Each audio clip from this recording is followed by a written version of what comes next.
বন্ধুরা, তোমরা কেমন আছো? আশা করি তোমরা ভালোই আছো। আজকে আমি নতুন একটা ভিডিও নিয়ে চলে এসেছি তুলিকা ফ্যাশন হাউস থেকে। আশা করি তোমাদের ভিডিওটা ভালো লাগবে।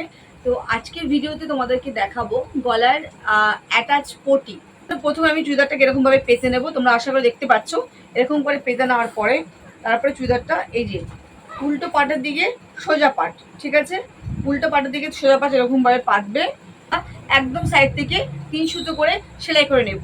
যেরকম প্রত্যেকটা ভিডিওতে দেখাই তোমাদেরকে, প্রত্যেকটা গলার পটিতে 3 সুতো করে সেলাই করে, সেরকমই 3 সুতো করে সেলাই করে নেব।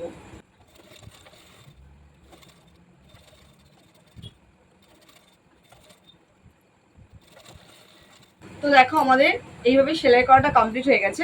সেলাই দেখতে পাচ্ছ, এই সেলাইটার পর ছোট ছোট করে কেটে নেব,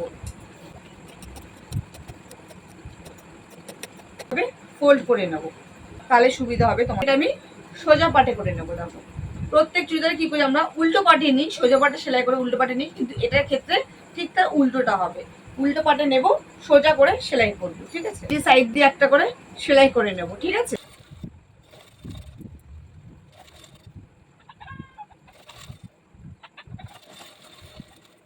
এরপর কি করব, সাইডে দেখো এক্সট্রা কাপড় আছে, এই কাপড়গুলো ভাঁজ করে ভেতর দিকে ঢুকিয়ে দেবো, ঢুকিয়ে দিয়ে সাইড দিয়ে একটু সেলাই করে দেবো।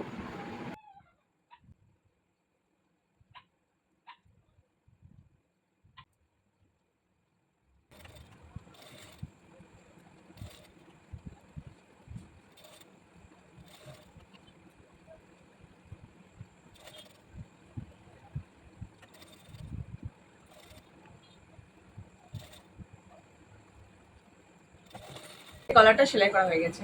এরকম ভাবে তোমরা জুড়তে পারো, তাহলে কিন্তু চুড়িদারের গেট আপটা কিন্তু অসাধারণ সুন্দর হয়ে যাবে, দেখতেও কিন্তু ভীষণ ভালো লাগবে। যেভাবে সামনের গলাটা করেছি সেম একইভাবে কিন্তু পেছনের গলাটাও আমরা সেলাই করি।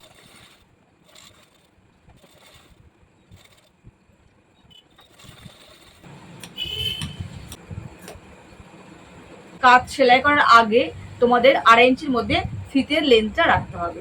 আমি এখানে 2.5 ইঞ্চি নিয়ে নিলাম। এই দাগ অনুযায়ী একটুখানি কেটে নেবো, আমরা ফিতেটা ঢুকিয়ে দেবো। দেখো তোমরা এরকম করে রাখলে এরকম জিনিসটা ফিনিশিং হবে। এটাকে আমরা এবার উল্টিয়ে দেবো, উল্টে দিয়ে উপর দিকটায় সেলাই করে নেব।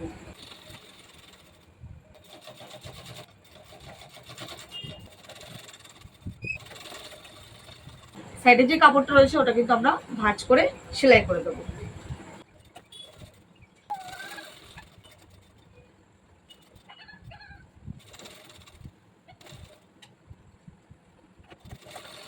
দেখো আমাদের পেছন পাটটাও সেলাই করা হয়ে গেছে।